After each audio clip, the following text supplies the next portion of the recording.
Let's go. Hello and welcome back to the Villa Filler podcast. I'm here as always, my good friend Dan Wiseman. Dan, Nicolo Zaniolo is an Aston Villa player finally. How are you doing, mate? Very good, mate. Very good. These are the best episodes to record, aren't they? They really are, man. They really are. It's exciting. I feel like we needed this after the weekend that we've had. Not just us personally, but Villa fans in general. Obviously, with the injury to Tyrone and to Emi, the fan base collectively needed a lift, and I think Zaniolo is exactly what we needed, really, mate, isn't he? Yeah, absolutely. Absolutely. I really like the structure of this deal. I think that's a big thing in convincing Villa fans of this one, hasn't it? That initial loan with an option to buy. And you sort of look at it with Fabrizio saying it's a 22 million option to buy clause. You have to say that this is one of those deals where if that goes well, you can almost say that's a bit of a bargain. Apparently, it could go up to 27 million euros.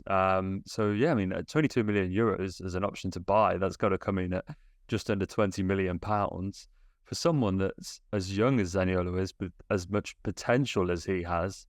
You got to say that, yeah, if all goes well, this could be a pretty cut price fee. It feels like It is, and what is exciting about this, obviously, it does feel like he's been around for a while, mate, but as you referenced, he is very young. He's still only 24 years old, only just turned 24 as well, and has sort of, he's had to get himself back on track with he had a little fallout with Jose Mourinho, didn't he? It was in the January he was looking for a loan move or a permanent move, sorry, to AFC Bournemouth in the Premier League. Fell through, kind of threw his toys out of the pram, and Jose, being Jose, said, "Well, you ain't playing for Roma again, mate." So that's how he ended up at Galatasaray. But as we mentioned in the podcast the other day when we spoke about it, mate, really respectable return. 5 goals in 10 games out in Turkey. Seems to have rediscovered that hunger and that form that he was maybe perhaps lacking somewhat in the back end of his Roma career. And I think the thing is as well, he'd sort of fallen out somewhat out of favour in Rome, hadn't he, mate? Just due to some of the signings that had been made, and he ended up being more of a sort of a bit part player. They go and sign someone like Paulo Dybala, who plays in a very similar position to him. Naturally, you're going to play Paulo Dybala because he's just an absolute artist. But I can't help but feel like, especially on loan, mate, it reduces so much of the risk, as you alluded to just there. Like, the fact that this is now done, and, if it does go wrong, which obviously, knock on wood, it doesn't, and, we have a very successful spell with Nicolo and then choose to extend that, there's insurance in that for all parties involved, really. yeah. I mean, dare I say it looks like a bit foolproof. To be honest with you, like a bit of a no-brainer. You kind of hear with the injury to Buendia to pick someone up like Zaniolo to give it a go for someone that can hit some incredible highs. There's a brace that he scored against Fenerbahce for Galatasaray in the Intercontinental Derbies. What a name that is for a derby. It was going back a little while now in June. Scored in a 3-0 home win for Gala, and his goals are outrageous, and it's him at his very best. It's exactly what you want to see. I think we're going to start to see players doing this a little bit more, to be honest with you, when, obviously I kind of had that fallout with Roma, had some injury problems as well, which is something important to preface, given the loan fee, that this feels low risk, high reward for Villa. If he comes in and has any of the previous problems that he struggled with, obviously we can send him back to Turkey when it's all said and done, a fairly minimal fee of sort of 3 or 4 million euros. But if he does hit those highs, what a player Villa could have. And, we mentioned that obviously he's won the Europa Conference League, won the inaugural Europa Conference League with Roma. So he's got tremendous experience in the competition that Villa will hope to be playing in once we get past that playoff this season. He's Serie A Young Player of the Year, I believe 2018-19, picked up the accolades. This is someone that was held in really high esteem.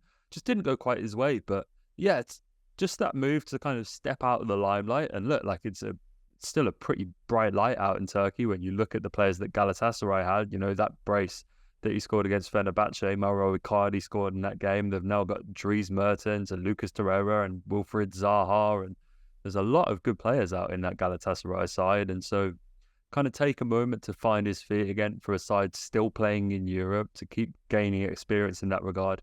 But then to come back once you sort of found your feet again, I think you're starting to see this a little bit with kind of links to Saudi Arabia. You know, we were talking about João Felix and stuff like that. You know, the option for him to take a loan out there to keep playing football and come back in a year when perhaps different options are on the table. I think it's going to work quite well for a lot of players, and hopefully this has worked quite well for Zaniolo. Absolutely, mate, because it does kind of feel like he fell off at, I feel that's quite drastic, but in terms of especially national team prospects as well, you've got guys like Federico Chiesa who've come through sort of in the meantime. Willy Gnonto is someone who's been looked at now as the sort of prodigal son of the Italian national team. And Zaniolo still has plenty to prove, and I feel like he's quite unique because he can play in that 10, likes to play off on the right as well. You know, he's not too unfamiliar, with playing as a shadow striker as well. Quite unique in the fact that he stands quite tall at 6'3" as well for that position. It's quite interesting, and I think height is something we speak about constantly, mate. Villa just don't seem to have it, and especially when you take Tyrone Mings out of the equation as well, and that's obviously something that should be considered. And I'm really happy with this deal, mate. I'm really happy. It looks like he's going to take the number 22, which it seems John Duran freed up for him, as Duran officially changed his number to 24 a couple of days ago, and 22 is a number that Zaniolo has had at Roma before. This is really exciting, and I feel like teams need to utilise the loan market better, and I think we do as well. And you know, if you look back at some of the you know, better players that we've had in recent years, and you know, we caveated with being in the Championship, but you take a look, you've got Robert Snodgrass, you've got Tammy Abraham. These guys have come, they've made a real impact on the sides, and as you said, mate, have been low risk, high reward. So hopefully, and again, with all the assurances in place, with the option to buy and for the fee that it is, this just feels like a fantastic deal for everyone involved. Yeah, I mean, dare I say, the only people it doesn't sound like a fantastic deal for Galatasaray, right?